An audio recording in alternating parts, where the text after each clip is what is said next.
いやー、ピストバイクもだいぶいじって、もう前回からだいぶ見た目もう変わっちゃってるんですけれども、だいぶねカスタマイズの方も結構落ち着いてきたっていうか、割とまあ形がもう決まってきたんで、そろそろここでね実装動画交えてレビューでもあげようかなと思って今回横浜まで来ました。はい。でこれでちょっとこれから走りながらちょっとインプレの方もできたらなと思います。はい。そうですね。こんな感じですかね今日は。横浜まで来たんでね、ちょっと街の中を走りつつ2台ねトラックアーカイブと、フィクサーのねインプレをちょっと兼ねつつみたいなそんな感じでね、加えてなんかピストンのこんなところが楽しいですよみたいな、ところがね言えれば、そうですね、アピールできればいいかなというふうに思っております。でカスタム自体はなんて言うんでしょう、だいぶ当初ね2本動画上げたものと比べて進行しましてハンドル変わったし、ハンドルも変わってホイールも変わりね、バンハンだったのがトラックドロップのハンドルになりねなかなかスポーティーにはなったけどもそれでも日常の使い勝手を結構考慮した感じにはなってる。日常の使い勝手考慮したっていうのかなこのハンドルこれに関してはもうどっちかっていうともう本当見た目重視、スタイル重視で、ぶっちゃけ格好っていうところですかね。ライトはもうオートライトは完全にもう街中を意識してる感じに今なってますけどね。というわけでねちょっと横浜の街中を走ってね見たいと2台でね乗り比べとね、やっていきたいと思っております。では、でも晴れてよかったはい、じゃあでは行ってみましょう。はい。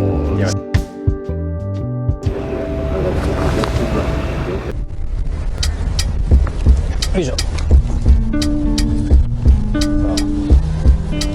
フィクサーで初めて走る横浜だよ横浜何回か走りに来たことあるけどロードでしかないからね、ピストは初めてだね。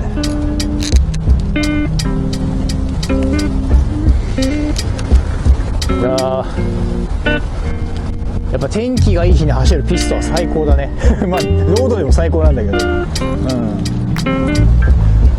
ピストバイク結構日常の足で使ってるんで、曇りの日とか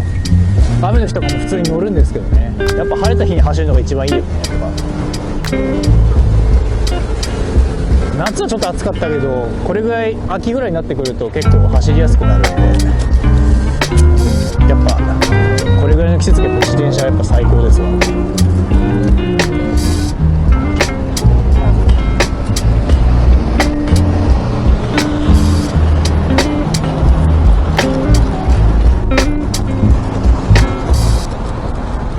結構ロードバイク乗ってたりとかする人でピストバイクに二の足を踏んでる人ってそのギアがないことによる不安感が結構大きいと思うんですけど、実際ピスト乗ってみるとね意外とギアなくてもなんとかなるんだよね。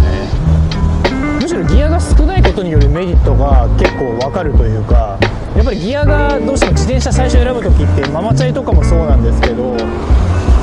ギアやっぱあった方がいいかなってやっぱ思う人多いと思うんですけど、でも結局ワイヤーとか錆びちゃったりとか変速機壊れちゃうとギア使わなくなるんですよ。そうすると結構もったいないんだよね。逆にピストだともうないんで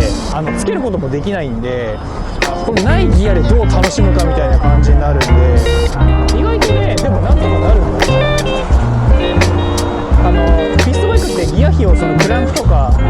コグで選ぶんだけど、街乗り仕様にしてしまえばね別にギアなくても全然坂道もねちょっとダンシングすれば登れるし、それ以外は普通に走れちゃうんでね。坂がずっと続くヒルクライムとか行かなければ正直全然問題ないんですよ。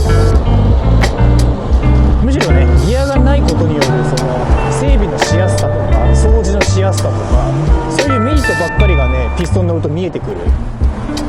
あと僕の場合はこの固定ギアで乗ってるんで、その固定で走る面白さみたいなもの、このペダルに逆に力を入れることによってブレーキをかけるっていうのが僕は結構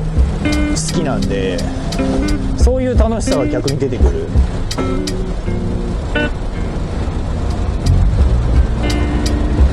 そう、こうやってね低速を走るのも楽しいしね。あぶね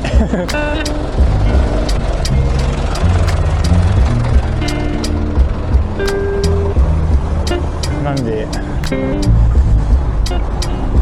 ロードバイクとかその変速機付きの多段ギアがついてる自転車に乗ってる人はむしろぜひともピストバイクに乗ってみてほしい。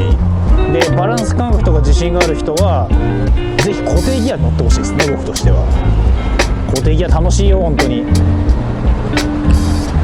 自転車との一体感がかなり感じられるんで、はい。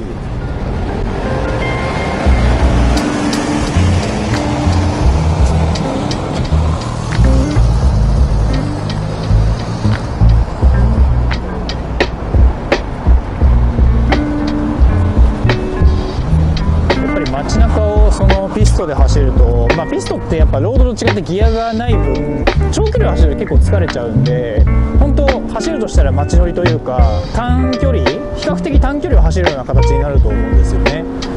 だから結構都会的な雰囲気が似合うというか、なんか長距離を走るローディーみたいにそのガンガンに荷物を持ったりとかしないで、本当フラット私服でこんな感じのなりで乗るようなそういう乗り物なんで、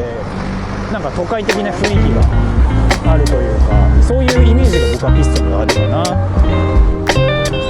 で実際僕もそういう風にピストに乗りたいなと思ってこういう格好に乗ってるんですけど、てか僕はロードバイクも結構フラッとこう私服で乗りたい派なんで、ロードもそういう風に乗ることが多いんですけど、ピストはよりそれが強いかな。さっきもここに来る途中でピストバイク乗りいたんですけど、やっぱり彼もすごいラフな格好で、なんかすごいド派手なパーカー着て、すごいなんかディープなホイールを履いてドスモベンター乗ってる人がいたんですけど、すっげえおしゃれだったね。めちゃめちゃ派手だったけど、そういう感じで乗る乗り物なんだよね。どっちかというと見た目ありきというかスタイルありきというか、そういう感じなんですよね、ピストバイクって。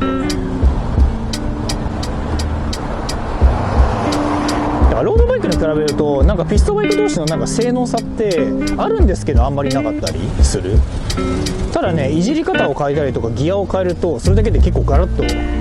乗り味が変わってくるんで、なんか少ないパーツながらすごいシンプルで奥が深い、そういう自転車ですね、ピストバイクは。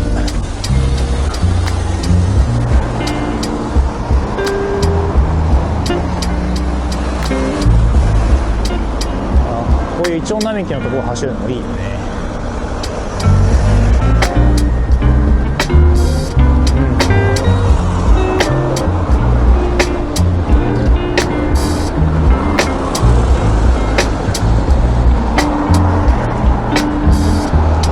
だからこう街をゆっくり流すんだったら結構ピストもいいよねっていうね。やっぱリレーがついてないとさ、やっぱ安心感ある。チェーンが外れることもないし、チェーンの摩耗とかもね、やっぱね厚葉だから全然ないんですよ。僕のチェーンもいつ伸びるのか分かんないぐらい、毎日使ってるんだけど全然伸びる気ないからね。パーツ同士が結構頑丈なのがピストバイクのいいところだな。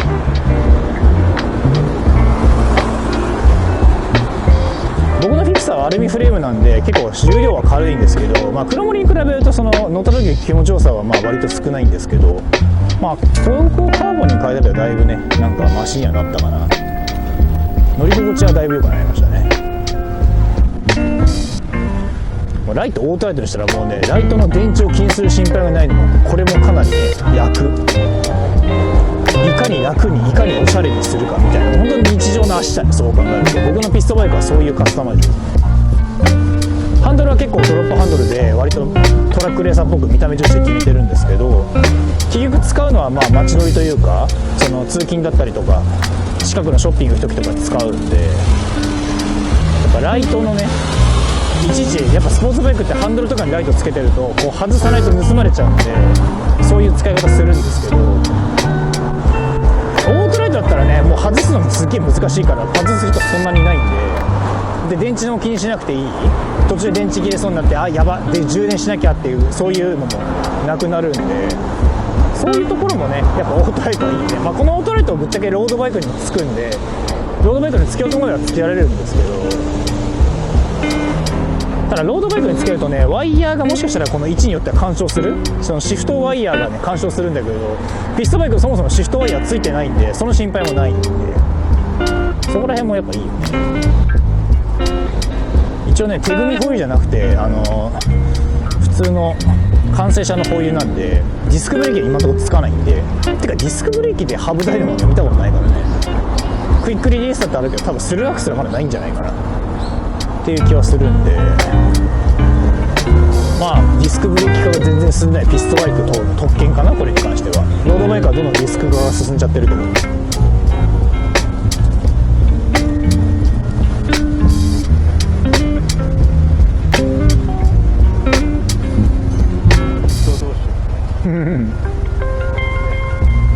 いや紅葉じゃないけどイチョウが綺麗。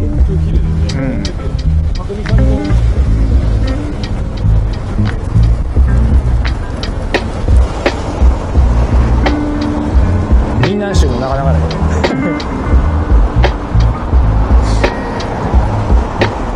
みんなめっちゃ落ちてるわ横浜いいねピストで横浜走るの気持ちいいわ。こ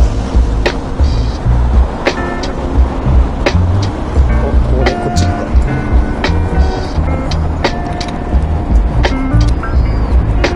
じゃあ向こう側に渡ってこっち行く。よし。だいぶトゥークリップに慣れてきたね。前はトゥークリップね、なかなかつけるの大変だったんだけど、だいぶ慣れました。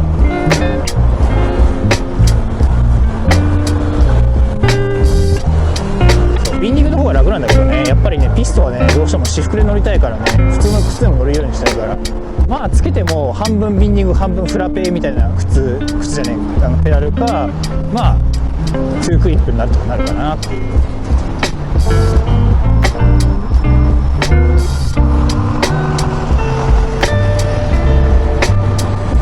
しかしいい天気。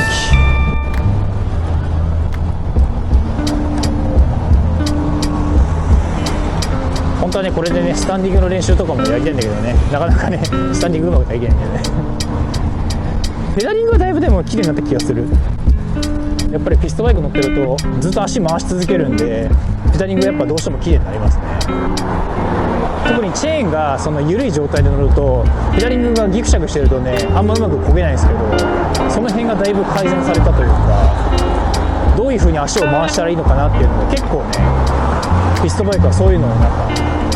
漕いでるうちに自然とこう体が覚えてくるんですよ。そういうところはあるんで、そこはピストバイクに乗るメリットですよね。競技勢じゃないでただ普通に乗ってるだけなんだけど、それでペダリング綺麗になるんだから、実績認証ですよね。楽しみながらペダリングの勉強ができるっていう、これ以上のツールはないんじゃないかなって僕なんか思ってますけど、はい。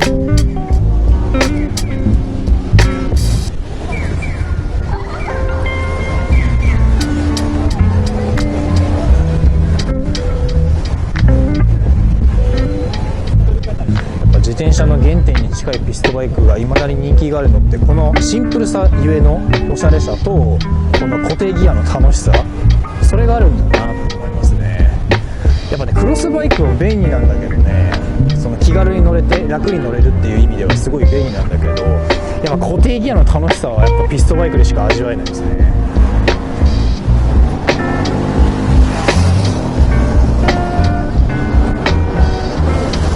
こっち曲がる。おお、風が強い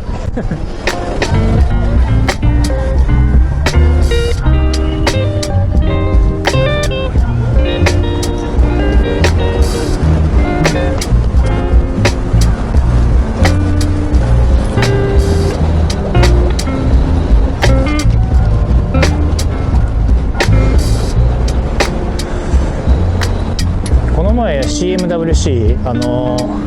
サイクルメッセンジャーワールドチャンピオンシップに行ってきたら、やっぱりメッセンジャーの人たち、世界で活躍してるメッセンジャーの人たちもやっぱピストバイク乗ってる人はやっぱ多かったですね。もちろんロードバイクとかカーゴバイクとかいろんなバイクがいたんですけど、ピピストンのギアがやっぱり多いんですよ。おそらくですけど、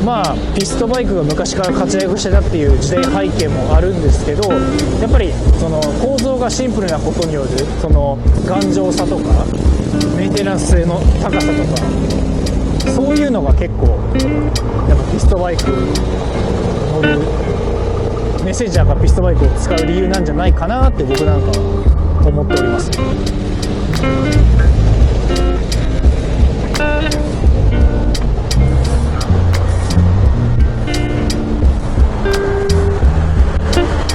チェーンがやっぱ集まると全然消耗しないからね。さっきの話に戻っちゃうけど、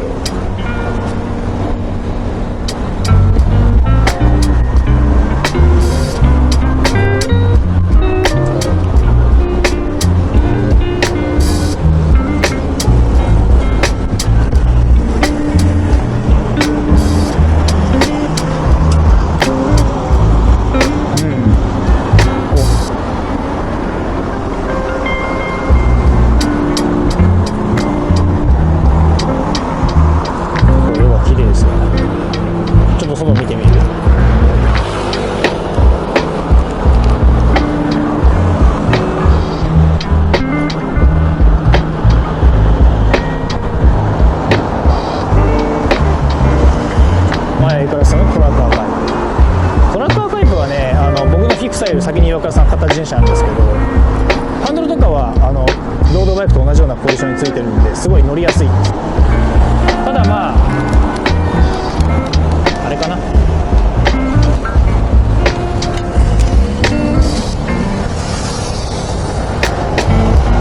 ハンドルじゃなくてなんだっけ、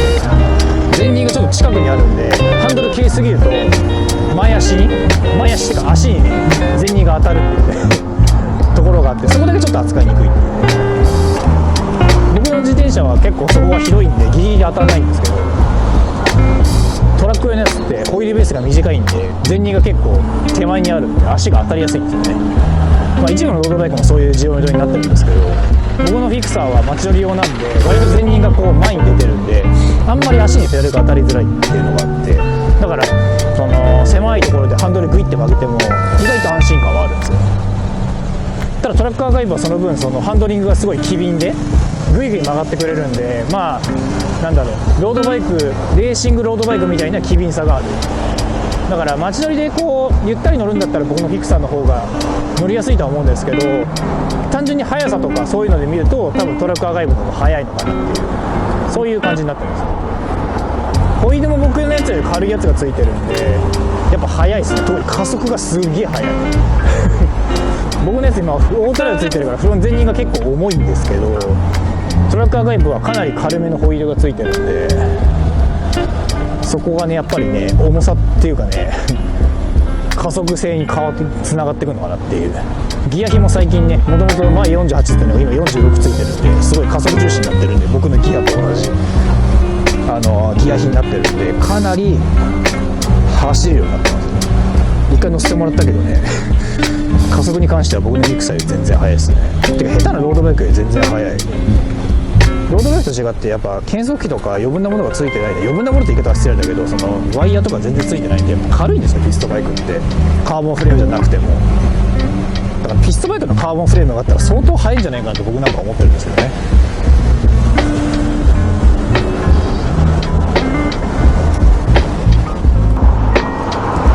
いやー楽しいねピストやっぱり。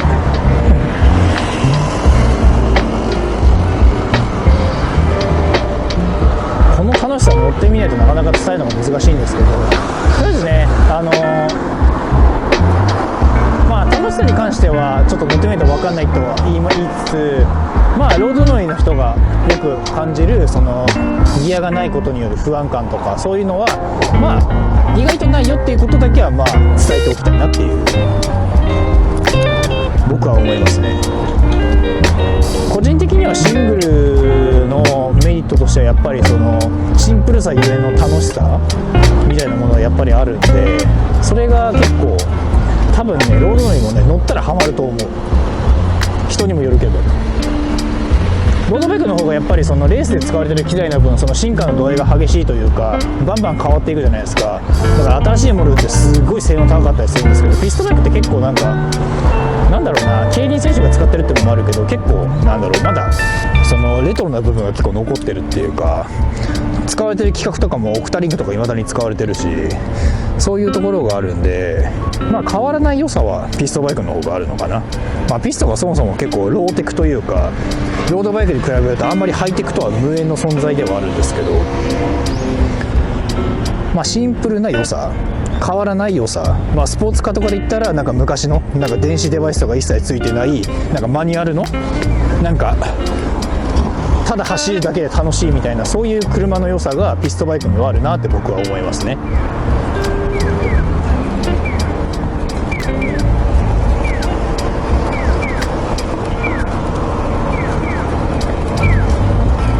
だいぶこう低速で走るのがなったよね。よいしょ。だいぶ喋ったけどねネタ的にはまだまだ全然もうレビューをひたすら上げてるけど、ちょっと車と人が多くてなかなか前向けれないね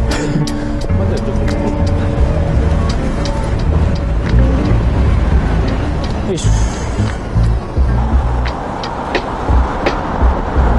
それはピストバイクって結構お値段がピンからキリまであるじゃないですか。なんか 2,3 万ぐらいで売ってるピストもあれば、なんか10何万とか20万ぐらいするピストもあると思うんですけど、そうね、僕のピストはその中ではかなり安い方ですよ。新車の時でも、まあ、5万いかないぐらい。僕は中古で買ったので、まあ、2万2000円ぐらいで買ったんですけど、だから結構安かったんだけど、ただね、結局固定ギア乗ってみると楽しさはあんまり変わらなかったので、そんなにすごいなんだろう、この高いモデルを買ったからまあすごい速いとか、そういうのはロードバイクに比べるとあまりないです。ロードバイクは結構ね、高いモデルを買ったらそれだけうおすげえってなるんだけど、ピストはねあんまりない。で本当見た目気に入ったら安かろうが高かろうが買っちゃえばいいんじゃないかなっていう感じはする。もちろんモデルによってある程度性格はあるんで、そこら辺分かってる方がいいと思うけど、ただロードに比べるとそんなには変わらないかな。僕はちょっとボトルケージがつけられるとかそういうなんかやつがあったんで、このフィクサーが欲しかったんですけどね。ただ今アルミのフレームのピスト乗ってるんで、黒森のピストに乗ってみたいっていうのは正直あるかな。黒森ピストね、探せば結構ピンからキリまであるんだけど、まあ次もしピスト2台目所有してみたいと思ったら黒森のピストに乗ってみたいなっていうのはありますね。それこそもう元祖じゃないですか。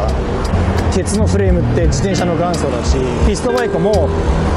自転車ができた形に一番近いから、黒森のピストってもう元祖中の元祖というか、一番最もその自転車の元の姿に近い乗り物だと思うんで、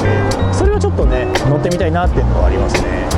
まあアルミが黒森に変わるだけなんだけど、やっぱりちょっと違うんじゃないかな気はしてくるトラックアーカイブもフィクサーもアルミのフレームなんで、やっぱ乗り味似てるんですよ。でも黒森乗るとやっぱりねちょっと違うんだよね。やっぱ黒森って粘り気が強くなって、よりなんかマイルドな感じになるんで、坂登んないからね、正直ね重さに関してはねあんまりね関係ないっちゃないかもしれない。なくはないんだけど、ロードバイクに比べるとそんなに神経質にならなくていいっていうか、ホイールとか軽かったりするとそれなりに楽しいんだけどね。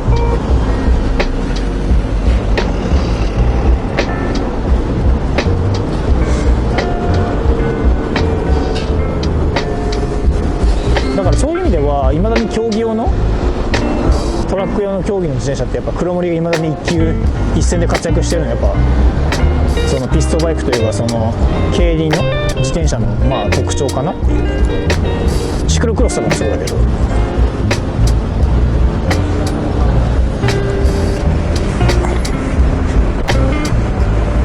ロロードレースの世界だともう黒森なんてもう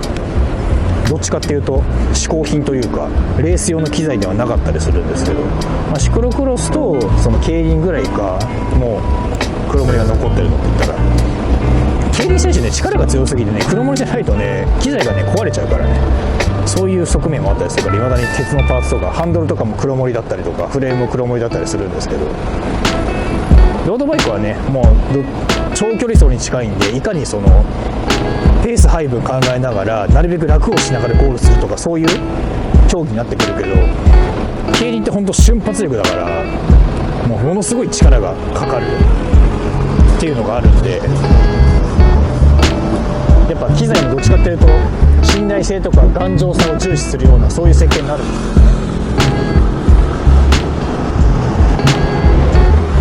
それがやっぱりベースになってるから、やっぱピストバイクって壊れにくいんだよね。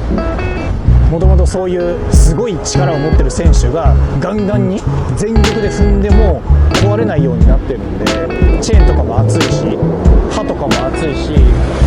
フレームも鉄でできたりとかするし、それが結構ね日常使いにはマッチしてるというか、やっぱり頑丈にできてるからそれなりに壊れづらいっていうのはありますよね。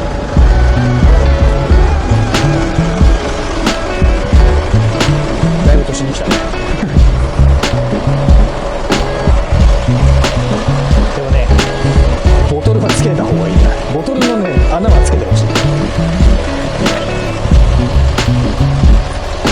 僕のフィクサーボトルついてるけどね、大抵のピストはねボトルつける穴がないんで、まあカバンとかに入れちゃうか自分でつけるかする必要ないんだよね。なぜかねかたくなにつけないからねボトル。ジオスのヴィンテージとかはついてるんだけどね、フィクサーもそうだけど、トラッカーガイブとか富士のピストは全然ついてない。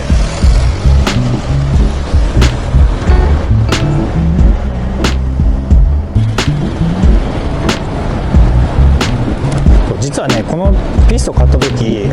こいつ元々のギア比って前が確か44とか46がカタログスペックだったんですけど、前の持ち主が48に変えてたんですよ。僕それ知らなくて46に上げようと思ったら実は46にしたらギアがもし減ってたっていうね、そういうことがあったんで、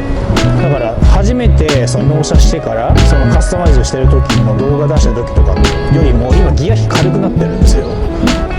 だからより街乗り向けのギア比になってる。だから余計扱いやすいんだよね。やっぱね前50とかつけるとねほぼねロードバイクで言ったらずっとアウターに入れてるみたいな感じになるんで、やっぱり待ちながら疲れちゃうんだけど、46ぐらいだと後ろが 17T なんで結構軽いね。ロードで言ったら真ん中のギアぐらいのギア比になるのかな。でもこれぐらいの方がやっぱね使いやすいね。ピストは正直そんなにスピードは出さないんで、街で使うんだったらねギア比はいたずらにでかくしない方がいいですよ。トレーニングしたい人とかその重ギアが好きな人とかはギア比大きくしてもいいんだけど、街乗りだったら普通に40いくつとかでも全然問題ないと思う。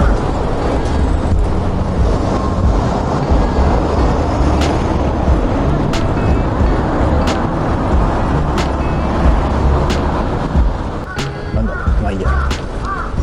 お、ちょっとこう上り坂になってるね。上り坂だとギア落とせないんで踏むしかないですよ踏むしかない。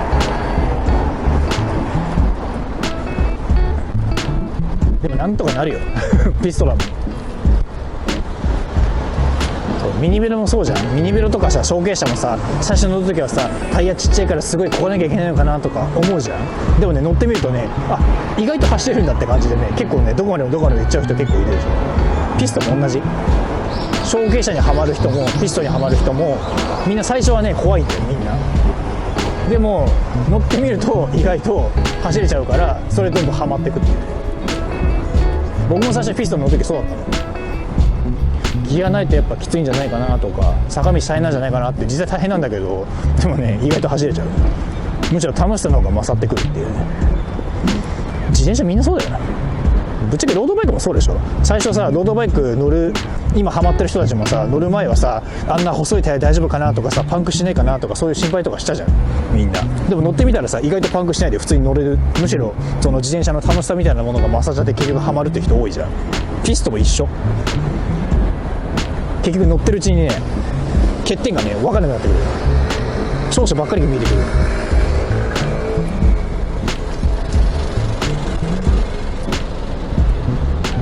だからピストに二の足を踏んでる皆さんも、まあ機会があれば、まあ、乗ってみたら多分トヨタの楽しさが分かると思う。逆に乗んないと分かんない。僕も乗って初めて分かったもん。乗っただけじゃ分かんない。僕の場合所有してみてようやく分かったから、結構物分かりが悪かった方かもしれない。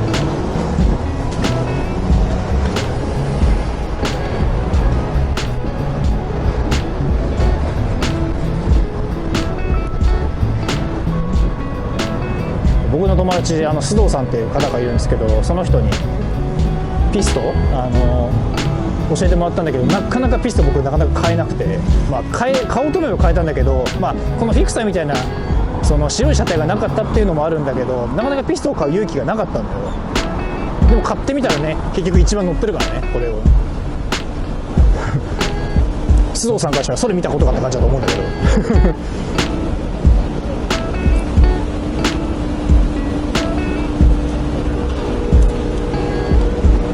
そんな感じですね。だから僕も自信を持って言えるのは、まあ、ピストは楽しいよっていうそれだけ。まあ、かといってまあ別に無理強いするつもりはないけどね。単純に迷ってる人がいたら、まあ、乗ってみたらっていう感じ。別に興味がない人は別に乗らなくてもいいし、興味がある人だけ乗ればいいと思う。自由だからピストは本当に。自転車ってそもそも本来自由な乗り物だからね。結構なんかああだこうだ決めつけたがる人が多いけど、ピスト乗りは基本自由。ロードバイクも本当は自由。でもなぜか自由に乗らない人が多い。もちろん交通ルールを守る、自由ってそういうあれじゃないから。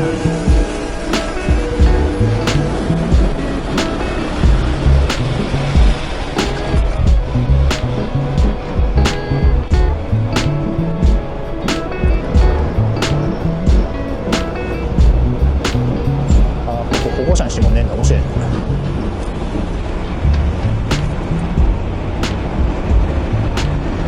しかし腹減ってきたこ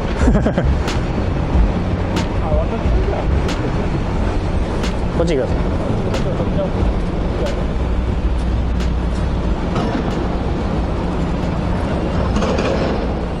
というわけで元々の場所に戻ってきました。やっぱりね、ちょうどいい疲労感が今溜まっておりますね。はい。っていうのはやっぱピストバイクって僕ら固定ピストなんで、常にペダルを回さなきゃいけないんで、やっぱりロードみたいにこう足を止めて楽とかできないんですよ。なんでまあちょっと疲れるは疲れる。ただまあロードバイクと同じ距離を走っても、まあ短い距離でも充実感が味わえる。まあマウンテンバイク乗ってる人だったら結構わかると思うんですけど、そういうところはあるんで、まあ街中走るんだったらまあこれぐらいでも全然問題ないかなっていうところはありますね。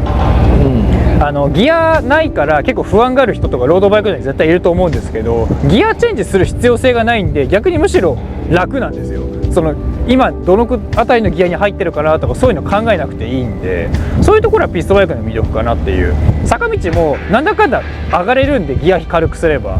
前50とかついてはさすがに厳しいと思うけど、まあ僕だって47とか46だったかな、46ついてるんで結構上がれちゃうんで、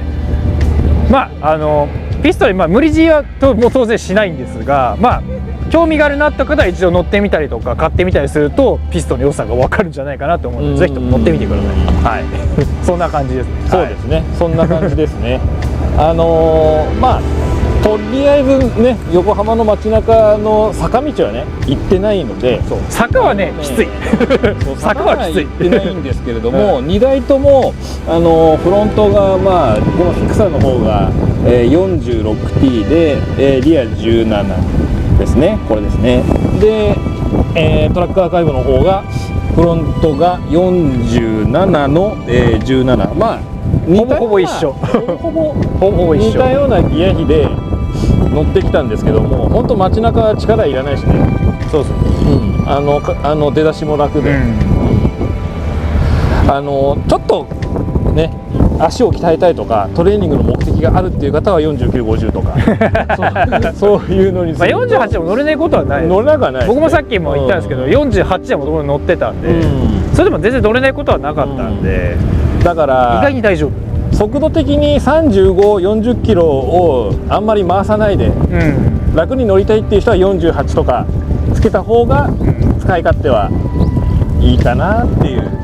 まあ、結構その人によってもやっぱりその相性とかあると思うんで、そこら辺はまあ自分の好みに応じて変えていただければいいんですけど、まあ、ただまあおそらくみんな不安なのはギアないときついんじゃないかとか、そういう感じだと思うんですけど、そんなことはない、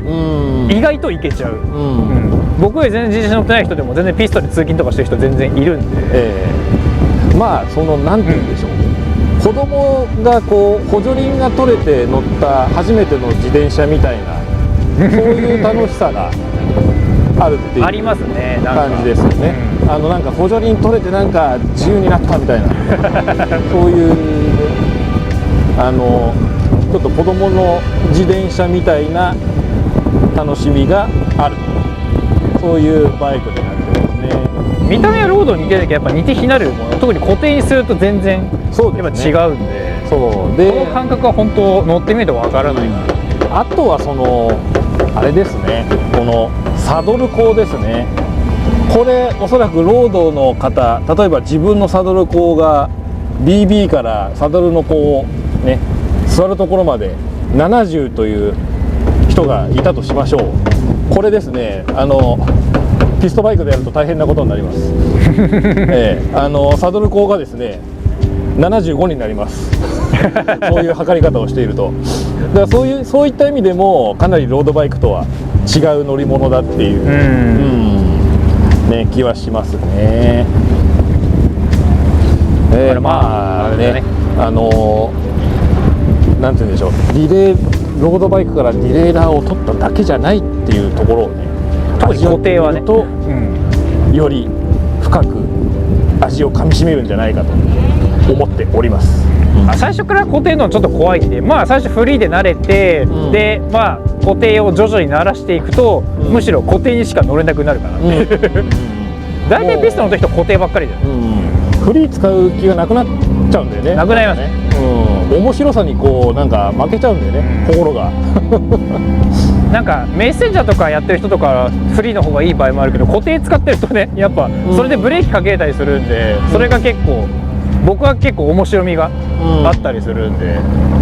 まあナット外す工具を持って、疲れてきたらフリーゲーにしてもいいし、そうね、そういう後輪をねこう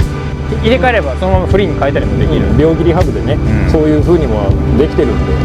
まあ本当にまあなんだろうな、ちょっとマウンテンバイクとかと違ってオフロード走るとかっていうわけじゃないんで、魅力が伝えるのはちょっと大変かな、やっぱり。まあでも日本に住んでる限りは細路ばっかりなんで、多分ピスト乗ろうと思えば全然乗れると思うんですよね、ハトがいるまあというわけでね、とりあえずカスタムも終了して、走行動画っていうのをね、ずいぶん前に言ってたことが今ようやくねまあ涼しくなってから撮りたいっていうのがあったんでね、夏ちょっと暑いんで、今年はねちょっとかなり過酷な暑さが、続いたんでいくら海辺でもきついだろうということで、さすがにピストでサイクルジャージ着るとちょっとピストっぽくなくなっちゃうからね、それでもいいんで、こんな感じで、こういう格好に乗りたかったっていうのがあるんで、まあというわけで、ジャイアントとフィクサー、富士のトラックアーカイブの、まあ、インプレッションと走行動画が以上でした。はいというわけで、もしよかったと思う方はね、グッド高評価ボタンチャンネル登録の方もよろしくお願いいたします。ではそれでは次回のお楽しみに。じゃあねー。